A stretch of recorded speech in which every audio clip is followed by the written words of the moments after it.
Hi everyone, my name is Jen Eggert and I'm from Ask an Autism Mom Live by LakiKid. LakiKid.com has all your needs for sensory tools and equipment for children with special needs. Today, I just want to give 4 quick tips for traveling with someone with autism. They're fairly simple, fairly easy to do, and let me get into it. The first tip is choose a destination with your child's interests and limits in mind. Consider which activities your child enjoys, what kinds of settings reduces anxiety reactions, and then try and match your destination to your child's personality. Try to include them in the planning process.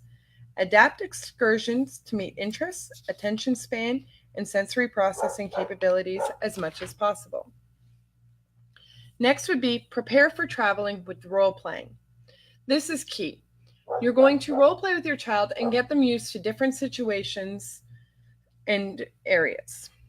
You can also use visual supports for this. Role playing before the trip gives a child on the spectrum time to process what they may expect while on vacation. And again, a picture schedule may be valuable for them as well. Anticipate your child's needs. Think over all stops and excursions to pinpoint what may cause a meltdown. This allows you to pinpoint potential triggers. Then factor in breaks and downtime as needed. And never ever feel guilty for asking about accommodations. Then we have packing the right gear.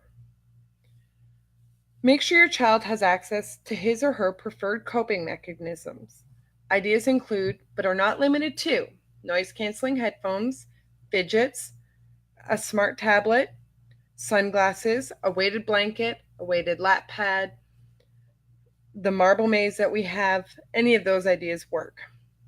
Think of their preferred snacks, books, DVDs, art supplies, and assistive communication tools, and their favorite toys and loveys.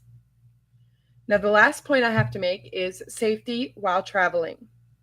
A medic alert bracelet or autism necklace are very simple ways of making sure that your child is clearly identified and their diagnosis made clear in case of any emergency. Another idea is to label somewhere on them with all important info and their contact info. They do make things like those reusable or those tattoos. You know how your kids get those silly little tattoos you put on with water? On Etsy, they have those tattoos that you custom make with the words autism, their name, your contact information. That's an easy way, especially for, say, a day in Disney or a day at any type of amusement park. I have also seen people use a Sharpie marker to write across the skin autism and contact information, and then seal it with either hairspray or that liquid skin Band-Aid solution. Now, my last safety tip would be take a picture of them every morning in what they are wearing just in case.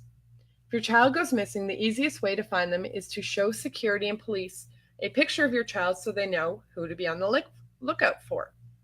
Well, if you show them a picture of them actually wearing what they are wearing that day, it makes it that much easier. And then you're not stressing in your head trying to think, did he wear his blue Paw Patrol shirt today? Or did he wear the plain red shirt? Which shirt do I tell the police? So this way you have it, you can show the police, and it makes identifying your child, especially if nonverbal, so much easier. I want to thank you all for watching, and I hope you enjoyed this quick video on tips for traveling with your child with autism. And we hope that you subscribe to our YouTube channel. And remember, you can subscribe to alerts simply by typing the number 5 in the comments section. Thank you all and have a great day. And remember, every child brings good luck.